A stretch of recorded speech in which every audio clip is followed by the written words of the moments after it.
साली पूरी घरवाली। लालच किस हद तक आदमी पर हावी होता है, आइए देखते हैं। देख राधा, तुझे घर का सारा काम आता है, ये अच्छी बात है, लेकिन हमें ये नहीं पता था कि तू पढ़ी लिखी कम है और तेरी छोटी बहन की तो सरकारी नौकरी भी लग गई है। कैसी बात कर रही है माँ जी? सारी बात करके ही तो पापा ने शादी की थी। अब जब छोटी की सरकारी नौकरी लग गई है तो आप लोग ऐसे बात कर रहे हैं। ज्यादा बकवास मत करियो। हम लोगों को पता होता कि तेरी छोटी बहन की सरकारी नौकरी लगने वाली है तो तुझसे तो कभी शादी ना करवाते अपने होनहार बेटे की। अरे तो मुझ में क्या कमी है? वैसे भी आप लोगों ने तो उस वक्त कहा था कि आप लोगों को घरेलू लड़की चाहिए। तभी पति महेश आ जाता है। देख राधा, 100 की सीधी एक बात बता देता हूँ, तू जा और अपनी बहन को बोल कि उसे यहाँ रहकर अपनी कमाई हम लोगों को देनी होगी जब तक हमारे सारे कर्जे उतर नहीं जाते, नहीं तो तू अपना बोरिया बिस्तर बांध और निकल मायके। राधा पति की बात सुनकर हैरान रह जाती है। दिमाग है भी क्या आप लोगों के पास? क्या बोले जा रहे हैं? साली को घर पर रखेंगे? अरे मोहल्ला समाज क्या कहेगा? और माना पिताजी को उसके पैसों की जरूरत नहीं है, लेकिन वो अपनी कमाई आप लोगों को क्यों देगी? अरे क्योंकि हम लोगों के ऊपर कर्जे हैं, समझी? या तो तू कमा कर ला या अपनी बहन को बोल कि अपनी बहन का घर बचाना चाहती है तो यहाँ आकर रहे। सभी मिलकर राधा को घर से निकाल देते हैं। राधा भी कहाँ जाती, मायके जाकर रोने लगती है। छोटी बहन मीना कहती है, अरे क्या हो गया दीदी, कितना पैसा मांग रहे हैं? अरे अभी दे देते हैं ना, रो मत, अब तो मेरी भी नौकरी है। लेकिन राधा तो रोए ही जा रही थी। नहीं नहीं, इस बार लगता है उन लालची लोगों ने कुछ और ही डिमांड रखी है, वरना राधा इतना ना रोती। क्यों बेटी, क्या हुआ है? माँ पिताजी, इस बार जो उन लोगों ने मांगा है ना, वो सुनकर तो आप लोगों के पैरों के नीचे से जमीन खिसक जाएगी। ऐसा क्या मांगा है दीदी? तुझे मांगा है।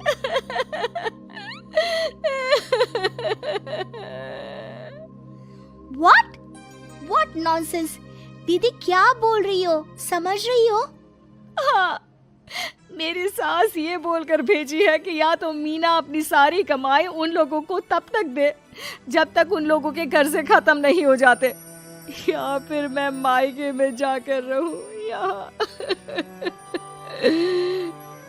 क्या मजाक बना रखा है? ऐसा होता है क्या कहीं? अरे शादी की है, कोई आलू टमाटर थोड़ी है कि अदला बदली कर लो। छोटी बहन शांत होती है। माँ पिता बड़ी को समझा रहे होते हैं और वो रोए ही जा रही थी। तभी छोटी बोलती है, पापा मैं दीदी के साथ जाऊंगी। क्या पागल है क्या? अरे दुनिया क्या बोलेगी? माँ वो लोग सिर्फ मेरे पैसे चाहते हैं ना। अरे वो तो वो लोग यहाँ से भी ले सकते थे छोटी, फिर वहाँ क्यों बुला रहे हैं तुझे? माँ वो कह रहे थे कि हमें पता होता कि छोटी की सरकारी नौकरी लग जाएगी तो उसी से करवा देते उनके होनहार बेटे की शादी। हाँ, और मैं जैसे उस लपड़गंजू से शादी कर लेती। लपड़गंजू? अगर वो लपड़गंजू है तो मेरी शादी क्यों करवा दी? मैं नहीं जाने वाली वापस। अरे क्योंकि तू बेवकूफ है, तुझे जवाब देना नहीं आता। चल मेरे साथ। उन लोगों को लगता है ना साली पूरी घरवाली, तो अब देखिए साली का जलवा। और शादीशुदा बेटी को पिता भी कितना घर बिठाते। उसके ससुराल जाते हैं दोनों बेटियों के साथ। आइए आइए, ले आए अपने कमाओ बेटी, ये अच्छा किया। समझदार आदमी की पहचान यही तो होती है। मुझसे बात करिए ना, मैं रहने आ रही हूँ इस घर में तो मेरी कुछ शर्तें रहेंगी। अरे वाह जी वाह, बहन के ससुराल में भी शर्तें? अरे और क्या, आप लोगों को मेरे पैसे चाहिए, दीदी घर का काम करेगी, इतना सब मिल रहा है। वैसे आप तो जानती हैं, बाजार में बिना शर्तों के तो एक पॉलिसी भी नहीं मिलती है। बात तो ये सही बोल रही है, सरकारी नौकरी वाली लड़कियां ऐसा नहीं मिलती। हाँ हाँ ठीक है, अच्छा बोलो छोटी बहू, क्या शर्तें हैं तुम्हारी? मैं कोई काम नहीं करूंगी। कैसी बात कर रही हो छोटी बहू, तुम नौकरी करोगी?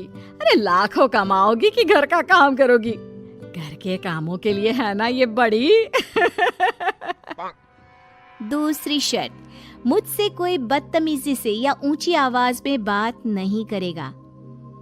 अरे कैसी बात कर रही हो तुम तो ख्वाबों की रानी हो। शट अप जीजा जी, साली से मजाक करना अलग बात है, लेकिन याद रहे साली बहन होती है बीवी की, और बीवी की बहन यानी आपकी बहन। माँ ये क्या बोल रही है? बहन। अरे ना बेटा, मैं हूँ ना, बात करती हूँ ना, रो मत बच्चा, रो मत। खैर, पिता दोनों बेटियों को छोड़कर चले जाते हैं। अगली सुबह, अरे सरला, जल्दी से मेरा और तुम्हारी बहन का खाना पैक कर दो, हम लोग ऑफिस के लिए निकल रहे हैं। लेकिन सरला तो सोफे पर बैठकर टीवी देख रही होती है। देखो जी, मेरी बहन पैसे कमा रही है तो मैं क्यों काम करूं? याद है ना मम्मी जी क्या बोलती थी कि मेरा बेटा पैसा कमा रहा है, तब सारा काम मैं करती थी। अब मेरी बहन कमा रही है तो मैं भी काम नहीं करूंगी। हाँ। अरे साली साहिबा, चलिए ना, मैं आपको दफ्तर छोड़ देता हूँ, क्या रेपुटेशन बनेगी हमारी। हाँ हाँ जीजा जी चलिए, आज आपकी ये इच्छा भी पूरी कर देते हैं। छोटी के ऑफिस में, अरे ये कौन है? तेरे जीजा जी है ना? ये कैसे तुझे छोड़ने आ गए? अरे वो अब ना मेरे पास ही रहती है। सभी एक दूसरे की तरफ देखने लग जाते हैं। हाँ वो क्या है ना, दीदी तो पता है घरेलू महिला है, जीजा जी के कर्जे ज्यादा हैं और पढ़े लिखे इतने हैं नहीं कि कुछ अच्छी कमाई कर पाए, तो मेरी कमाई रखते हैं। बस जैसे ही इन लोगों का कर्जा खत्म हो जाएगा मैं अपने घर चली जाऊंगी। पास खड़े जीजा जी का मुंह बन जाता है। घर आकर, छोटी, तुम ये क्या बकवास कर रही थी? ये सबको बताने की क्या जरूरत थी? अरे जीजा जी, आप खुलेआम सबको ये कहे कि साली आजकल मेरे साथ रहती है तो लोग क्या सोचेंगे, आप जानते हैं ना। अरे उससे कुछ मत बोलना बेटा, चल मेरे साथ, तुझे ना बाजार का डोसा खिलाती हूँ, चल चल चल। हाँ दीदी तैयार हो जाओ, डोसा खिला रही हैं आंटी जी।